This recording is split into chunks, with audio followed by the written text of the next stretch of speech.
Hello friends and welcome back to motor redefined. मैं हूं आपका होस्ट और दोस्त अरिंदम घोष। और फ्रेंड्स आज मैं आप लोगों के लिए लेकर आया हूं 2022 सुजुकी जिक्सर 250 नेकेड एडिशन। जी हां फ्रेंड्स, और आज इस वीडियो के दौरान मैं आप लोगों के साथ इस बाइक की डिटेल रिव्यू शेयर करने की कोशिश करूंगा। 2022 एडिशन है तो क्या चेंज आप लोगों को देखने को मिल जाएगी, कितने प्राइस पॉइंट पे बाइक आपको भी मिल सकती है, मान लीजिए बाइक आपको कितना ऑफर कर सकती है, आप लोगों को कितना एक्सेलरेशन बाइक के साथ मिल सकता है, राइड करते वक्त ये बाइक आपको कैसी फील हो सकती है, और साथ ही ये भी बताने की कोशिश करूंगा कि अगर आप इस बाइक को उसकी टॉप कॉम्पिटिटर के साथ कंपेयर करते हैं तो क्या ये बाइक आप लोगों के लिए खरीदना सही होगा या नहीं। और फ्रेंड्स आगे बढ़ने से पहले वेरी स्पेशल थैंक्स टू अनिमे सुजुकी फॉर प्रोवाइडिंग मेरी इस बाइक, ताकि मैं आप लोगों तक ये जो रिव्यू है उसको पहुंचा सकूं। अगर आप लोग वेस्ट बंगाल के हावड़ा हुगली कोलकाता में रहते हैं और सुजुकी की कोई भी बाइक या स्कूटर खरीदना चाहते हैं तो बिल्कुल अनिमे सुजुकी को आप कांटेक्ट कर सकते हैं। कांटेक्ट डिटेल्स अभी आपको आपके स्क्रीन पे दिख रही होगी। आगे बढ़ने से पहले मेरा आप लोगों से रिक्वेस्ट रहेगा, अगर आप लोगों ने अभी तक चैनल को सब्सक्राइब नहीं किया तो सब्सक्राइब करके बेल बटन दबाना बिल्कुल मत भूलिएगा, क्योंकि मैं आप लोगों के लिए इसी तरीके के नए नए और इंटरेस्टिंग कंटेंट लाते रहता हूं। साथ ही कोई क्वेश्चन अगर आप मुझसे पूछना चाहते हैं related to any two wheelers तो बिल्कुल फेसबुक या इंस्टाग्राम पर भी पूछ सकते हैं। आईडी आपको भी आपके स्क्रीन पर दिख रही होगी। मेरी पूरी कोशिश ये रहती है आपकी जितनी भी क्वेरीज होती है मैं उनको आंसर कर सकूं। तो चलिए फ्रेंड्स रिव्यू शुरू करते हैं। तो चलिए फ्रेंड्स 2022 सुजुकी जिक्सर 250 का वॉक अराउंड स्टार्ट करता हूं। सबसे पहले जान लेते हैं कि यहाँ पर आप लोगों को कलर क्या क्या मिल रही है। यहाँ पर आप लोगों को टोटल 2 कलर मिल जाती है। ये जो कलर आप लोग देख पा रहे हैं ये है मेटालिक मैट ब्लैक।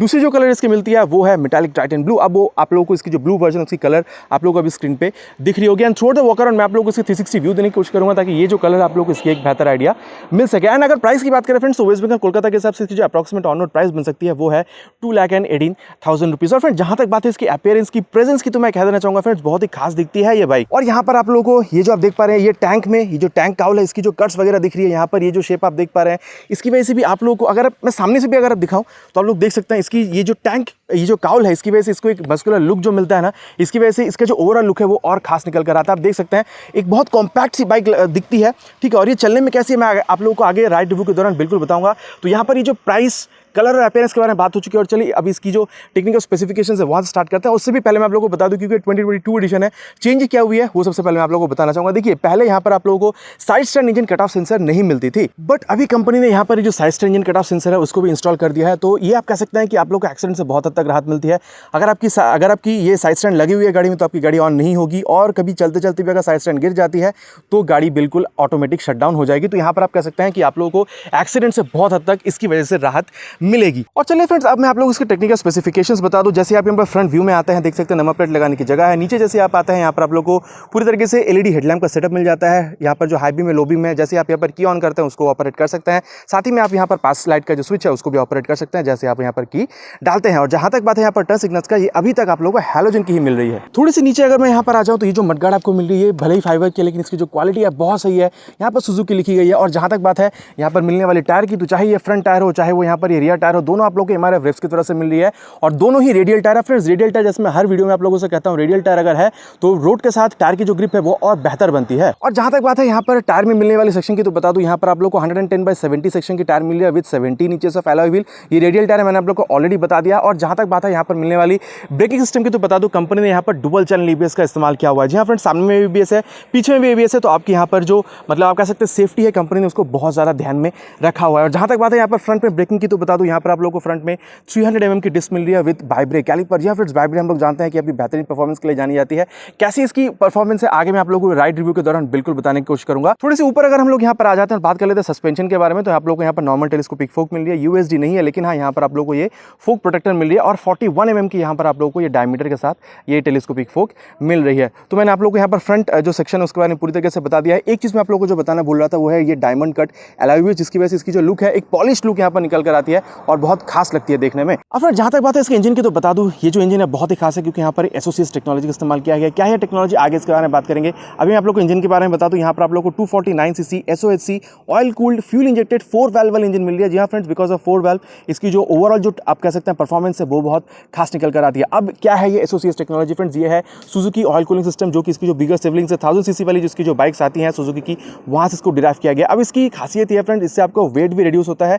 और क्योंकि ये आप देख सकते हैं यहाँ पर आप लोगों को ये लिक्विड कूल नहीं दिया गया, ठीक है, तो उससे इसकी जो वेट है वो भी घटती है, उसकी जो परफॉर्मेंस है वो भी यहाँ पर एनहांस होती है। तो इसलिए मैंने कहा था कि ये जो इंजन है आप लोगों को बहुत खास दी जाती है इस बाइक में। और जहाँ तक बात है पावर की, तो बता दूं यहाँ पर आप लोगों को 26.5 PS की आप लोगों को यहाँ पर पावर मिल जाती है 9300 RPM पे। मैं आप लोगों को बता दूं अगर आप इसको कंपेयर करते हैं डोमिनार 250 से, तो वहाँ पर आप लोग को 27 PS की पावर मिल जाती है। तो कह सकते हैं 0.5 PS तक की पावर यहाँ पर आप लोग को कम महसूस हो सकती है। लेकिन हाँ, अगर आप चला के देखेंगे तो बहुत ज़्यादा परफॉर्मेंस में यहाँ पर आप लोग को चेंजेस समझ में नहीं आएगी। और जहाँ तक बात है टॉर्क की यहाँ पर आप लोगों को 22.2 न्यूटन मीटर का टॉर्क मिल जाता है 7300 आरपीएम पे। अगेन अगर इसको आप डोमिनार 250 से कंपेयर करते हैं तो वहाँ पर आप लोगों को 23.5 न्यूटन मीटर की टॉर्क मिलती है। मतलब आप कह सकते हैं कि 1.3 न्यूटन मीटर की टॉर्क यहाँ पर आपको कम मिलती है। लेकिन हाँ फ्रेंड्स, आप दोनों बाइकों को चला के देखिए, बहुत ज़्यादा परफॉर्मेंस में जो डिफरेंस है वो आप लोगों को समझ में नहीं आने वाली है। जी हाँ फ्रेंड्स, तो इंजन के बारे में इसकी बात हो चुकी है और चलिए अब इसकी जो रेयर सेक्शन है उसके बारे में बात करते हैं। अगर टायर के बारे में बात किया जाए तो मैंने आप लोग को ऑलरेडी कहा है कि यहाँ पर आप लोग को रेव्स की टायर मिल रही है। और जहाँ तक बात है सेक्शन की तो बता दूं, यहाँ पर आप लोग को 150/60 R17 की टायर मिल रही है। ऑलरेडी मैंने बता दिया कि रेडियल टायर का आप लोग को यहाँ पर खासियत क्या मिल जाता है। तो अगर मैं फ्रेंड्स इसको डोमिनार से कंपेयर करूँ तो चाहिए रियर टायर हो, चाहिए यहाँ पर फ्रंट टायर हो, दोनों टायर आप लोगों को यहाँ पर डोमिनार 250 से बेटर मिल जाती है। और जहाँ तक बात है यहाँ पर रियर ब्रेक की तो बता दूं, यहाँ पर भी आप लोग को ये बाई ब्रेक की कैलिपर मिल जाती है। जहाँ तक बात है यहाँ पर डिस्क ब्रेक की तो यहाँ पर आप लोग को 220 mm की रियर में डिस्क ब्रेक दी जा रही है। और जहाँ तक बात है सस्पेंशन की, आप लोग देख सकते हैं यहाँ पर व्हाइट कलर में आप देख सकते हैं, यहाँ पर आप लोग को 7 स्टेप एडजस्टेबल ये आप लोगों को यहाँ पर बोनो सस्पेंशन दिया जा रहा है, जिसकी परफॉर्मेंस कैसी है आगे मैं आप लोग को राइड रिव्यू के दौरान बिल्कुल एक्सप्लेन करूंगा। और चलिए फ्रेंड्स, अब इसकी जो डायमेंशन है उसके बारे में बात करते हैं। और फ्रेंड्स जहाँ तक बात है यहाँ पर मिलने वाले सीट हाइट की तो बता दूं, यहाँ पर आप लोग को 800 mm की सीट हाइट मिली है। इसका डायरेक्ट मतलब ये बनता है कि अगर आपकी हाइट अराउंड 5'5" तक की है तो आप इस बाइक को बिल्कुल मैनेज कर सकते हैं। यहाँ पर आप लोगों को कोई प्रॉब्लम नहीं होने वाली है। लेकिन हाँ, मैं आपको बता दूं यहाँ पर ये जो सीट की जो कुशनिंग वगैरह है, अगर आप इसको देखते हैं तो ये थोड़ी सी हाइडर साइड पे है। लेकिन मैं ये बिल्कुल कह सकता हूँ कि अगर आप इस बाइक के साथ अगर लॉन्ग राइड्स भी प्लान कर रहे हैं तो मेरे ख्याल से इस सीट के साथ आप बिल्कुल प्लान कर सकते हैं। और पीछे अगर आप देखते हैं तो यहाँ पर ये आप लोग को ब्लैक कलर में ये स्टडी ग्रैब रेल मिल जाती है। अगर आप पकड़ के बैठ रहे हैं तो एक्सेलरेशन के दौरान पीछे जो आप गिरने की जो एक डर रहती है वो बिल्कुल खत्म हो सकती है। यहाँ फिर तो सीट हाइट के बारे में बात हो चुकी है। और यहाँ पर अगर मैं बात करूँ मिलने वाली ग्राउंड क्लियरेंस की तो 165 mm की यहाँ पर आप लोग को ग्राउंड क्लियरेंस मिल जाती है। तो मेरे ख्याल से आप लोग सिटी राइड्स अगर आप कर रहे हैं तो हल्का फुल्का, अगर आप लॉन्ग मतलब अगर आप ऑफ रोडिंग भी कर रहे हैं तो मेरे ख्याल से विद दिस ग्राउंड क्लियरेंस आपको बहुत ज़्यादा प्रॉब्लम नहीं होने वाली है। और यहाँ पर आप ये जो इंजन काउल देख पा रहे हैं, ठीक है, ये फाइबर की, लेकिन इसकी क्वालिटी बहुत सही है, ताकि अगर आप थोड़ा बहुत अगर आप ऑफ रोडिंग भी कर रहे हैं मेरे ख्याल से इंजन को यहाँ पर आप लोगों को कोई प्रॉब्लम नहीं होगी। और जहाँ तक बात है कर्व वेट की फ्रेंड्स, ये इसकी एक यूएसपी आप कह सकते हैं, ठीक है, क्योंकि इसकी जो कर्व वेट है इज जस्ट 156 किलो। जी हाँ फ्रेंड्स, अगर आप पल्सर 150 भी देखते हैं उसकी भी वेट अराउंड 145-150 किलो तक जाती है, तो इसकी वेट सिर्फ 156 किलो है। तो आप समझ सकते हैं कि ये बाइक कितनी लाइट है। और because of this light nature इसकी जो एक्सेलरेशन है वो भी आपको काफ़ी बेहतर महसूस होगी। और मैं बता दूं, अगर डोमिनार 250 पे अगर आप चले जाते हैं उसकी वेट 180 किलो है, तो आप कह सकते हैं कि अराउंड 24 किलो तक आपको यहाँ पर इस बाइक की जो वेट है वो कम फील होती है। और इसकी वजह से इसकी जो एक्सेलरेशन है आपको डोमिनार से काफ़ी सिमिलर महसूस होती है। जी फ्रेंड्स, और अगर यहाँ पर बात करें यहाँ पर टैंक कैपेसिटी की तो मैं बता दूं यहाँ पर आप लोगों को 2 लीटर्स की टैंक मिल रही है। और इसका स्ट्रेट मतलब ये बनता है कि आप लोगों को अराउंड 35 किलोमीटर पर लीटर तक की माइलेज इसमें से बिल्कुल मिल जानी चाहिए। अगर आप लोग बहुत हार्ड ड्राइव नहीं कर रहे हैं, सही तरीके से मेंटेनेंस अपनी बाइक को दे रहे हैं, तो मेरे ख्याल से 35 किलोमीटर पर लीटर तक की माइलेज मिल पाना इस बाइक के साथ मेरे ख्याल से बहुत ज़्यादा प्रॉब्लम नहीं होनी चाहिए। जैसे आप लोग यहाँ पर ये की ऑन करते हैं, देख सकते हैं पूरी तरीके से एक स्वाइप लेती है, ठीक है, यहाँ पर एक गो लिख के आती है, यहाँ पर आप लोग को ये टैको दिख जाता है, स्पीडो दिख जाता है, यहाँ पर आप लोग को ओडो दिख जाता है, गियर पोजिशन सेंसर भी आप लोग को यहाँ पर दिख जाता है, यहाँ पर आप लोग को फ्यूल गेज इंडिकेटर भी यहाँ पर दिखती है, ठीक है, यहाँ पर और में टाइम भी आप लोगों को दिख जाता है। और सिर्फ 2 बटन यहाँ पर दी गई है सिलेक्ट और मोड की। जैसे आप यहाँ पर सिलेक्ट बटन प्रेस करते हैं, आप लोग यहाँ पर नजर डालिएगा, देखिए ट्रिप 1 आ रहा है, ट्रिप 2 आ रहा है, ठीक है, और यहाँ पर देखिए बैटरी वोल्टेज इंडिकेटर भी यहाँ पर आ रही है। बस दोबारा ये नॉर्मल जो ओडो है वहाँ पर आ जाती है। तो बहुत सिंपल से यहाँ पर ये आप लोगों को ये इंस्ट्रूमेंट कंसोल दिया जाता है, नेगेटिव इंस्ट्रूमेंट कंसोल है, ठीक है। और यहाँ पर आप लोगों को ऊपर में आरपीएम शिफ्ट लाइट दी गई है, ये एबीएस का यहाँ पर आप देख लें, ये लाइट यहाँ पर ये जली हुई है, ठीक है। तो ये फ्रेंड्स बहुत सिंपल से यहाँ पर आप लोग इंस्ट्रूमेंट क्लस्टर दिया जा रहा है। लेकिन हाँ, बहुत सही चीज़ है ना, इसमें बहुत कुछ ज़्यादा भर दिया गया है ना ही कम है, ठीक है। जितना चाहिए था एक राइडर को ठीक तरीके से राइड करने के लिए उतनी चीज़ आपको यहाँ पर मिल जाती है। अब फ्रेंड्स अगर यहाँ पर हैंडल बार की बात करें तो हैंडल बार की जो क्वालिटी आप लोगों को काफ़ी प्रीमियम महसूस होगी, ठीक है। अगर लेफ्ट हैंडल बार की बात करें तो यहाँ पर ये लो बीम या हाई बीम, ये पास लाइट का स्विच आपको यहाँ पर मिल जाता है। क्वालिटी की यहाँ पर कोई प्रॉब्लम नहीं है फ्रेंड्स, क्वालिटी बहुत सही है। यहाँ पर आप लोगों को टर्न इंडिकेटर्स की स्विच मिल जाता है, आप लोग देख सकते हैं यहाँ पर इंडिकेट भी हो रही है, ठीक है। और नीचे मिलता है हॉर्न फ्रेंड्स डिसेंट है, बहुत ज़्यादा लाउड में नहीं कहूँगा। जैसे आप यहाँ पर राइड पे आते हैं, ये आप लोग को मिल जाता है इग्निशन ऑन ऑफ करने की स्विच, ठीक है, ये मैंने इग्निशन ऑन कर दी है। और चलिए नीचे आप लोग को मिल जाता है इंजन ऑन करने का स्विच। मैं आप लोग को इंजन ऑन करके इसकी जो एग्जॉस्ट नोट है वो भी बता देता हूँ। और ये फ्रेंड्स कुछ ऐसी साउंड करती है, आप लोग देख सकते हैं यहाँ पर।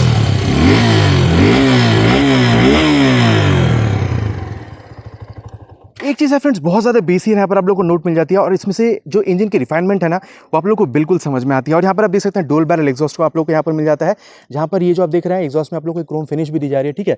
जिसकी वजह से ये जो एग्जॉस्ट है ना बहुत कॉम्पैक्ट और बहुत कूल लगती है because of this Chrome look, ठीक है फ्रेंड्स। तो चलिए अब मैंने आप लोग को इसकी जो एग्जॉस्ट नोट है वो भी सुना दिया। और जहाँ तक बात है यहाँ पर मिलने वाली रेयर सेक्शन की तो बता दूँ, ये जो आप टेल लैंप देख पा रहे हैं काफ़ी खूबसूरत से टेल लैंप यहाँ पर आपको दी जाती है। ये एलईडी टेल लैंप आपको मिल जाता है। ये पीछे अगर आप यहाँ पर टच सिग्नल्स देखते हैं तो ये आप लोग को अभी भी हैलोजन की दी जा रही है। और अगर थोड़ी सी नीचे अगर आप और आते हैं तो यहाँ पर आप लोग को ये जो टायर हगर है ये भी आप लोग को मिल रही है। बरसात के टाइम पे आप लोग को बहुत ज़्यादा हेल्प करती है, अगर मिट्टी कीचड़ वगैरह उछलने से ये आप लोग को बहुत हद तक ये हेल्प करती है। और जैसे आप यहाँ पर लेफ्ट सेक्शन में आ जाते हैं, सबसे पहले आप लोग को यहाँ पर जो दिखती है वो है इसकी ये साड़ी गाड़ी, फिर अब इसको लेग गार्ड भी कह सकते हैं, जिसकी जो क्वालिटी अगर मैं कहूँ तो ये बहुत स्टडी क्वालिटी आप लोग को यहाँ पर मिल जाती है। जहाँ तक बात है चेन की, तो आप देख सकते हैं ये आप लोग को ओपन चेन मिल रही है, मतलब हर एक 300 से 400 किलोमीटर की रेंज पे आपको अपना जो चेन है क्लीन लूप करना होगा ताकि परफॉर्मेंस भी अच्छी मिले और इसकी लाइफ भी आप इंक्रीज कर सके। ऑलरेडी मैंने आप लोग को बता दिया कि यहाँ पर आप लोग को side engine cut off sensor मिल रही है और साथ ही यहाँ पर आप देख पा रहे हैं ये जो राइडर और पिलियन की यहाँ पर जो ये फुटरेस्ट दी गई है, इसकी क्वालिटी की अगर बात की जाए तो ये भी बहुत सही क्वालिटी की है। तो ये फ्रेंड्स मैंने आप लोग को इस बाइक में यहाँ पर मिलने वाले जितनी भी टेक्निकल स्पेसिफिकेशंस थी या फिर आप कह सकते हैं फीचर्स थी, वो मैंने आप लोग को बता दिया है। और चलिए अब मैं आप लोग को इस बाइक की एक राइड रिव्यू पे ले चलता हूँ, जहाँ पर मैं आप लोग को बेहतर तरीके से बता पाऊंगा कि इस बाइक को राइड करते वक्त आप लोग को एक्चुअल में फील कैसी हो सकती है। तो चलिए फिर स्टार्ट करते हैं 2022 सुजुकी जिक्सर 250 का राइड रिव्यू। Let's start.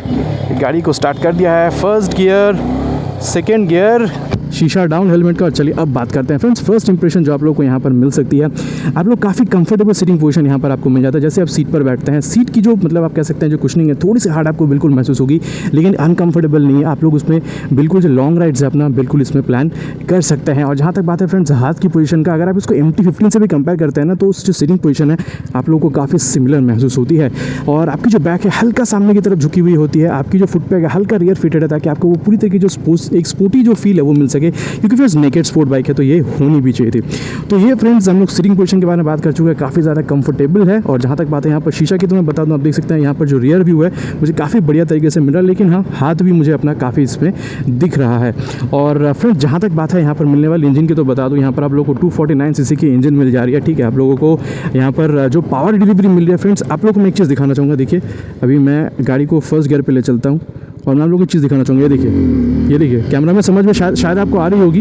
ये जब खींचती है ना फ्रेंड्स तो काफ़ी मतलब आप कह सकते हैं काफ़ी तरीके से खींचती है आपको, मतलब वो जो पुल है ना इनिशियल पुल आपको काफ़ी बेहतरीन इसमें से महसूस होती है। ठीक है, मतलब अगर आप तरीके से गियर पे हैं और अगर आप उसी स्पीड के साथ खींच रहे हैं तो काफ़ी बढ़िया पुल आपको मिलती है। तो मैं कहने की कोशिश कर रहा हूँ इनिशियल पुल आपको यहाँ पर बहुत बेहतरीन मिलती है। और थ्रू आउट द रेंज ना, चाहे आप इनिशियल कह लीजिए, चाहे इसके मिड रेंज कह लीजिए, चाहे इसके टॉप एंड कह लीजिए, आपको एक लीनियर पुल मिलती है। ऐसा नहीं है कि इसकी जो स्पीड ये अचीव कर रही है तो आपको डरा रही है स्पीड। ठीक है, आप डर रहे हैं स्पीड से, ऐसा नहीं है। जैसे कि अगर आप BS3 BS4 वाली अगर आप KTM पे चले जाते हैं तो बहुत ब्रूटली वहाँ पर वो मतलब पुल करते हैं, इतनी ब्रूटल नहीं है। यहाँ पर आप लोगों को जो एक्सेलरेशन है वो आप लोगों को लीनियर मिल रहा है, आपको डर नहीं लग रहा, आप आराम से गाड़ी को खींच सकते हैं अपना। ठीक है, तो ये फ्रेंड्स मतलब रेवरेंज के बारे में बात हो चुकी है। और फ्रेंड्स जहाँ तक बात है यहाँ पर इंजन के 6 स्पीड गियर बॉक्स आपको मिल रही है।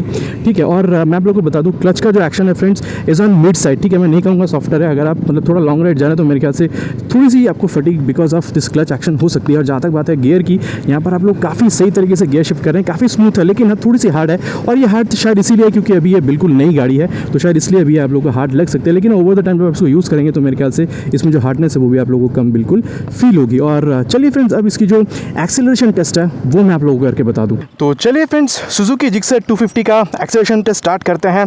0 to 60, 0 to 100, 0 to 120 कितने सेकंड्स में अचीव कर सकती है, गियर वाइज कितना स्पीड अचीव कर पा रही है वो भी देखने की कोशिश करेंगे। और साथ ही बताने की कोशिश करूँगा जितने जितने स्पीड पे जा रही है वाइब्रेशन और स्टेबिलिटी आप लोगों को कितना बेहतर महसूस हो रही है। चलिए चलते हैं और स्टार्ट करते हैं।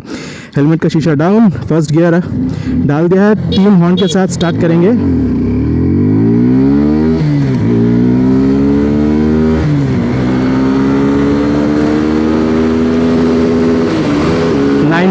तक सेकेंड गियर में गई है, 113 तक फोर्थ गियर में,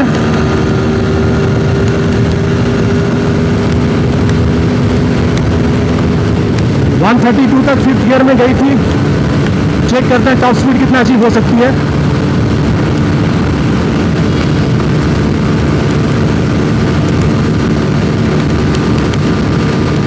फ्रेंड्स मुझे स्टेबिलिटी में तो कोई प्रॉब्लम महसूस नहीं हो रही है और मैं अभी टॉप स्पीड तो आप देख सकते हैं, और फिर भी मुझे यहाँ पर कोई वाइब्रेशन भी महसूस नहीं हो रही है। तो ये फ्रेंड्स आप लोगों ने देखा है कि अराउंड 142 143 मतलब 142 143 तक ये जो स्पीड है वो अचीव कर सकती है। फ्रेंड्स ये तो कहना होगा कि मतलब जब मैं टॉप स्पीड पर था ना तब भी मुझे मतलब वाइब्रेशन बिल्कुल महसूस नहीं हुई। और जहाँ तक बात है स्टेबिलिटी की, तो मैं आप लोगों को बता दूँ मतलब आप लोग को इवन एट टॉप स्पीड, ठीक है, आप लोग बिल्कुल स्टेबल रहते हैं, ठीक है। और आपको यहाँ पर वाइब्रेशन भी एट टॉप स्पीड बहुत ज़्यादा महसूस नहीं होती, ठीक है। जब आप 110 के ऊपर चढ़ते हैं तो हल्का सा, अगर आप देखेंगे, अगर आप बहुत ज़्यादा बारीकी से समझने की कोशिश करेंगे तो यहाँ पर जो फुटपेग है हल्का सा वहाँ पर महसूस होती है। बाकी अगर आप ग्लव्स व्स पहने हुए हैं तो मेरे ख्याल से, अगर आप जूते पहने हुए तो मेरे ख्याल से आपको यहाँ पर जो वाइब्रेशन है इवन एट टॉप स्पीड बिल्कुल महसूस नहीं होगी। और अगर मैं स्टेबिलिटी की बात करूँ तो इस बाइक को मैं मतलब 9 आउट ऑफ 10 दे सकता हूँ, बहुत सही बाइक है। और चलिए फ्रेंड्स, अब हम लोग ब्रेक टेस्ट करके देख लेते हैं। 0 to 60 पे फ्रंट ब्रेक, 0 to 60 पे रियर ब्रेक, और दोनों को साइमल्टेनियसली 0 to 60 पे अप्लाई करके देखेंगे कि क्या रिजल्ट आता है। तो चलिए देखते हैं। Front brake, oh my God, oh my God, oh my God, 300 mm का जो डिस्क है friend, it's working really well. Feedback काफ़ी बढ़िया है। बाइट तो आप जितना ज़्यादा पुल कर रहे हैं उतना ज़्यादा आपको बाइट मिल रही है। चलिए अब इसकी जो रियर ब्रेक है उसको भी टेस्ट करते हैं। करीबन 70 पे आ चुके हैं फ्रेंड्स। आई वुड से कि जो रियर ब्रेक की जो फीडबैक है वो आपको प्रोग्रेसिव मिलेगी, ठीक है। हल्के हल्के से आपको बाइक मिलती है, मतलब बाइट जो है आपको प्रोग्रेसिव फील होती है, ठीक है। और चलिए अब दोनों को साथ में अप्लाई करके देखते हैं। ओ हो, टू गुड। और मुझे अभी यहाँ पर ना वो जो ABS है उसकी हल्की सी इंट्रूशन महसूस हुई, ठीक है। तो आप कह सकते हैं कि ABS भी बहुत सही काम कर रही है यहाँ पर। ऐसा नहीं है कि रुकने में बहुत ज़्यादा लेट हुई मुझे। तो फ्रेंड्स ओवरऑल आप कह सकते हैं कि यहाँ पर जो ब्रेकिंग एफिशिएंसी है बहुत बेहतर मिलेगी। फ्रंट ब्रेक आप अप्लाई कीजिए, रियर ब्रेक अप्लाई कीजिए, ठीक है, बहुत सही आपको इसमें एफिशिएंसी मिल जाती है। मैं फ्रेंड्स टू बी ऑनेस्ट मैं कहना चाहूँगा दोनों सस्पेंशन, चाहे वो फ्रंट हो चाहे वो रियर हो, आप लोगों को यहाँ पर स्टिफर साइड पर ही महसूस होगी। जी हाँ फ्रेंड्स, मतलब देखिए ये नेकेड स्पोर्ट बाइक है, ठीक है। आप अगर इसको ऑफ रोड पे लेके जाना चाह रहे हैं तो मेरे ख्याल से ये बहुत ज़्यादा आपको हेल्प नहीं करेगी, क्योंकि अगर आप इसमें सिटी राइड्स भी कर रहे हैं, ठीक है, बहुत ज़्यादा अगर आप गड्ढे वगैरह पे जा रहे हैं तो अगर थोड़ी बहुत तो बिल्कुल एब्जॉर्ब करेगी। लेकिन अगर जो गड्ढा पे अगर आप जा रहे हैं बहुत अगर गहरा हुआ तो मेरे ख्याल से वहाँ पर जो बैक है आपकी जो बैक है वहाँ पर वो जो झटका है बिल्कुल फील होगा। और अगर आप बम्प्स वगैरह पर भी जा रहे हैं 10-15 किलोमीटर पर आगे की स्पीड पर अगर आप उसको क्रॉस कर रहे हैं तो मेरे ख्याल से सही है। लेकिन अगर आप मान के चलिए 25-30 किलोमीटर पर आगे स्पीड पर अगर आप बम्प क्रॉस कर रहे हैं तो मेरे ख्याल से आपको झटका इसमें से बिल्कुल फील होता है। और फ्रेंड्स देखिए ये स्टिफर साइड पर रखने का इसका एक कारण ये भी हो सकता है कि अगर आप कॉर्नर अटैक करना चाह रहे हैं तो वो आपको वो सस्पेंशन में स्टिफनेस चाहिए ताकि आपकी स्टेबिलिटी बिल्ड हो सके, आपकी कॉन्फिडेंस बिल्ड हो सके, ठीक है। तो मेरे ख्याल से फ्रेंड्स यहाँ पर जो स्टिफर साइड पे रखा गया है मेरे ख्याल से सही है। सिटी राइड्स पे अगर आप कर रहे हैं तो भी ठीक है, कॉर्नर अटैक कर रहे हैं तो भी ठीक है, हाई रेट पे अगर आप राइड कर रहे हैं हाईवे पे तो वो भी सही है, ठीक है। अगर आप कॉर्नर्स वगैरह पे अगर आपको करना पसंद है तो मेरे ख्याल से ये जो सस्पेंशन सेटअप है आप लोगों के लिए बिल्कुल परफेक्ट महसूस हो सकती है। और फ्रेंड्स जहाँ तक बात है इसकी मैन्यूवरेबिलिटी की, ठीक है, तो चलिए मैं आपको दिखा दूँ। ये देखिए सामने यहाँ पर एक कॉर्नर मैं आप लोगों को करके दिखाना चाहूँगा। ये देखिए झटका भी महसूस हुआ। ये देखिए सामने कॉर्नर है, ये देखिए फ्रेंड्स ट्रस्ट मी ये करने में मुझे बहुत ज़्यादा मज़ा आया, क्योंकि पीछे का जो टायर है 150 सेक्शन का पीछे का जो टायर है सही में आपको बहुत ज़्यादा स्टेबिलिटी प्रोवाइड कर रही है। और मैन्यूवरेबिलिटी की जहाँ तक बात है फ्रेंड्स आपको बहुत सही मिलती है, ठीक है। दाया बाया आप गाड़ी को लीन कीजिए, गाड़ी आपकी बात मान रही है, आपकी कमांड फॉलो कर रही है गाड़ी, ठीक है। तो मेरे ख्याल से फ्रेंड्स आपको चलाने में यहाँ पर कोई डर बिल्कुल नहीं होगा, मतलब एंड और क्रेडिट गोज टू टायर, ठीक है। टायर को बहुत ज़्यादा इसमें से क्रेडिट मैं बिल्कुल देना चाहूँगा। तो फ्रेंड्स मैन्यूवरेबिलिटी की जहाँ तक बात है मैंने आपको बता दिया है। आप लोग को स्टेबिलिटी में यहाँ पर कोई इशू नहीं होने वाली है। गाड़ी आप लीन करना चाह रहे हैं, कॉर्नर पर जाना चाह रहे हैं, बिल्कुल जाइए। और मैं आप लोग को एक चीज़ और बता दूँ, यहाँ पर ये जस्ट वेट करती है 156 किलोग्राम, ठीक है। मतलब आप अगर दूसरी 150 सीसी सेगमेंट की भी गाड़ी देखते हैं तो उसका वेट भी अराउंड 150 किलो तक चले जाता है। ये सिर्फ 156 किलोग्राम की है, इसलिए भी ये बहुत ज़्यादा फ्लिकेबल आपको बिल्कुल महसूस होती है, ठीक है फ्रेंड्स। और चलिए अब मैं आप लोग को इसकी जो हल्की सी जो टर्निंग रेडियस टेस्ट है वो दिखा दूँ। देखिए कितनी छोटी सी यहाँ पर ये डिवाइडर है और देखिए यहाँ पर हल्का सा मैं इसको टर्निंग रेडियस, ये देखिए हल्की सी जगह पे देखिए ये बिल्कुल टर्न हो चुकी है। और फ्रेंड्स एक चीज़ मैं आप लोग को और दिखाना चाहूँगा, कंपनी यहाँ पर अभी जो side stand engine cut off sensor है उसको प्रोवाइड करती है। देखिए मैंने गाड़ी सेकंड गियर पे डाल दिया है और ये मैंने साइड स्टैंड गिरा दिया है। ये देखिए गाड़ी जो है वो बंद हो गई है, ठीक है। ये देखिए गाड़ी बंद हो गई है, साइड स्टैंड मैंने अभी हटा दिया है और ये गाड़ी को ऑफ़ करके मैं दोबारा ऑन करता हूँ। ये देखिए दोबारा मैंने गाड़ी को ऑन किया है, ठीक है। तो आप कह सकते हैं कि यहाँ पर जो side stand engine cut off sensor है वो भी काफ़ी सही तरीके से काम करे। और फ्रेंड्स जहाँ तक बात है इसके माइलेज की तो बता दूँ, देखिए फ्रेंड्स अब ये चलाने पर डिपेंड करता है। 250 सीसी की बाइक है, इसमें स्मूथनेस भी गाड़ी में काफ़ी अच्छी है, परफॉर्मेंस ओरिएंटेड बाइक है, तो आप कह सकते हैं कि आपको अराउंड 30 से 35 किलोमीटर तक की माइलेज मिल जानी चाहिए।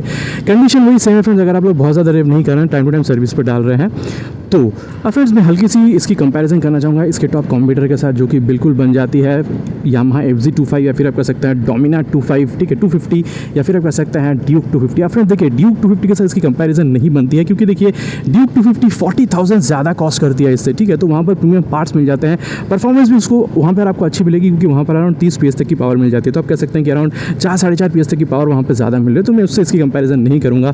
FZ के साथ FZ25 के साथ भी कंपैरिजन नहीं होनी चाहिए फ्रेंड्स, क्योंकि वहाँ पर पावर कम है। यहाँ पर 26 PS की पावर मिल रही है, और वहाँ पर आप लोगों को FZ25 में आप लोगों को 20 PS की पावर मिल रही है। बहरहाल मैं ये बिल्कुल कह सकता हूँ कि आप लोग FZ की टेस्ट राइड लेकर देखिए फ्रेंड्स, बहुत बढ़िया बाइक है, ठीक है। जिस तरीके से पावर वो आपको मतलब ऑन पेपर है, आपको चलाते हुए भी बिल्कुल फील होगी, लेकिन इसके साथ कंपेयर नहीं करूँगा, क्योंकि इसकी जो पावर है ऑन पेपर बहुत ज़्यादा है उससे।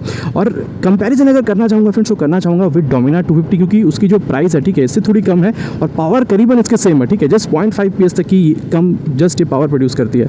तो दोनों को अगर कंपेयर किया जाए फ्रेंड्स, देखिए 15,000 तक की वहाँ पर आप कम पे कर रहे हैं, तो क्या ये मतलब कंफर्टेबल होगा आपके लिए ये बाइक खरीदना? चलिए इसके बारे में हम बात करते हैं। देखिए 15,000 आप इसमें ज़्यादा पे कर रहे हैं, तो इसमें आप लोगों को मिल क्या रहा है? पहले मैंने आप लोगों को बताया कि यहाँ पर सुजुकी की जो SOCS टेक्नोलॉजी है, Suzuki oil cooling system, because अब ये जो 1000 cc की गाड़ियाँ हैं सुजुकी की, वहाँ से डिराइव की गई है, ताकि इसकी जो वेट है उसको हल्का किया जा सके, और यहाँ पर जो इसकी जो परफॉर्मेंस है उसको बहुत बढ़िया बनाया जा सके, ठीक है। तो उसके लिए भी आप कह सकते हैं कि जो वेट है उसमें 180 किलोग्राम की मिलती है, यहाँ पर 156 किलोग्राम की मिलती है, 24 किलो इसकी वेट कम है, ठीक है। तो आप कह सकते हैं फ्रंट में इसकी जो टायर है इज़ बेटर देन डोमिनार, अगर इसको रियर टायर देखेंगे तो इज़ बेटर देन डोमिनार, ठीक है। तो ये जो तीन चीज़ें फ्रेंड्स, ठीक है, यहाँ पर आप कह सकते हैं कि यहाँ पर जो ऑयल कूलिंग टेक्नोलॉजी है, इसकी जो वेट है और इसकी जो टायर है, ठीक है, ये यहाँ पर मेरे ख्याल से आप लोगों को यहाँ पर डोमिनार से बेहतर मिल रही है। एंड फॉर दैट रीज़न मेरे ख्याल से ये जो 15,000 रुपीज़ एक्स्ट्रा पे कर रहे हैं ओवर डोमिनार 250, मेरे ख्याल से फ्रेंड्स बिल्कुल वर्थ है। तो फ्रेंड्स मैं कहना चाहूँगा तीनों बाइक बहुत बढ़िया है, चाहे वो FZ25 हो, चाहे वो ड्यूक 250 हो, चाहे ये वाली बाइक हो, आप टेस्ट राइड लेके देखिए, जो बाइक आपको पसंद आती है बिल्कुल ले सकते हैं। लेकिन मेरे ख्याल से फ्रेंड्स, क्योंकि ये सारी जो चीज़ें मैंने आप लोगों को भी बताई है, ये बाइक में आप लोगों को काफ़ी बेहतरीन तरीके से मिल जाती है, तो मेरे ख्याल से ये एक बिल्कुल वैल्यू फॉर मनी प्रोडक्ट बन जाती है। तो फ्रेंड्स मैं आशा करता हूँ ये जो राइड रिव्यू था आपको पसंद आया होगा। चलिए मिलते हैं एक नए वीडियो में एक नए टॉपिक के साथ। Till then ride safe and Jai Hind.